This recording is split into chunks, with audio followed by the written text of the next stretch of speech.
So here we have a balanced equation where we have 2x's on one side and y on the other. If I told you that x is equal to 5, then you would know that y would be equal to 10 because you multiply x by 2. But if y is 10, how would you figure out that x is equal to 5 each? You would have to go 10 divided by 2, or in other words, do the opposite operation.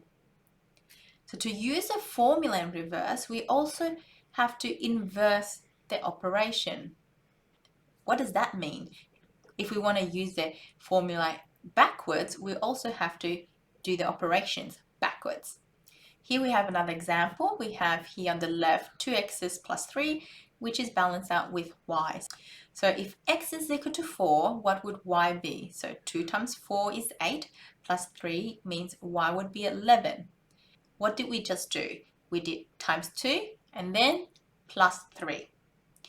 What about if we were given y as 11? How would we work out that x is 4?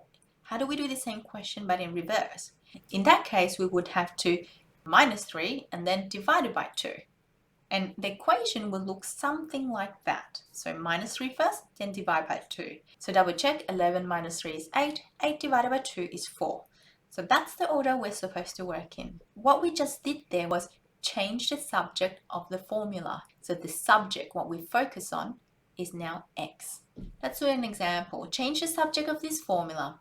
Y equals 2x plus 5. So now we want x to be the main subject. So first, get rid of the 5, minus 5 on both sides, and we get y minus 5 equals 2x. Then we would get rid of the 2 by dividing by 2.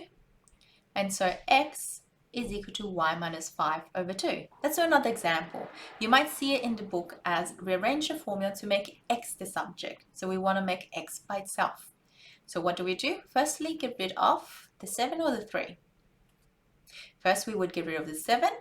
So we would have y plus 7 equals 3x. Then we would get rid of the 3. And the opposite of 3 times x is dividing by 3. So then x is equal to y plus 7 over 3. So now x is the subject. Let's do an example with brackets. Now how do we get x by itself? It looks a little bit trickier. What can we do? We could expand, so let's do that. So we have 2 times y is 2y, 2 times minus 6 is minus 12, 3 times x is 3x, and 3 times minus 5 is minus 15. So now what can we do? We can now do what we did before, get rid of the negative 15, bring it to the other side, so now we have plus 15. Minus 12 plus 15 is plus 3. So now we have 2y plus 3 equals 3x. Get rid of the 3 from the 3x by dividing both sides by 3. So now we have x equals 2y plus 3 over 3. And to neaten it up, we can just write it the other way around. One more example. This time it has a fraction. So what do? We get rid of the 3 first by subtracting both sides by 3. And then we're left with y minus 3 equals x over 2. How do we get rid of dividing by 2? We multiply by 2. And how do we multiply by 2 when there's 2 terms or 2 things there? We use brackets. So now we have 2 bracket y minus 3 equals x. And again, you can write it the other way to make it neater. What about when we have squares? This is tricky. Y equals 3x squared. So the 3 gets cancelled out first by dividing the other side by 3. So now we have y over 3 equals x squared. How do you get rid of the square? 2 numbers multiplied by each other will always give me a positive number. So when you undo a square and you square root something, you must make sure you have the plus and minus. So x is equal to plus or minus square root of y over 3. And again, you can write it the other way around to make it neater. Let's do this one, y equals x plus 5 squared. So we get rid of the square first. So now we have plus or minus square root of y. And now we get rid of the 5 by subtracting 5 on both sides. So x is equal to plus or minus y minus 5. What about when we have a square root? Now to undo a square root, we simply square. So now we have y squared equals x minus 1. And then cancel out the 1 to get y squared plus 1. And again, you can write it the other way to make it a little bit neater.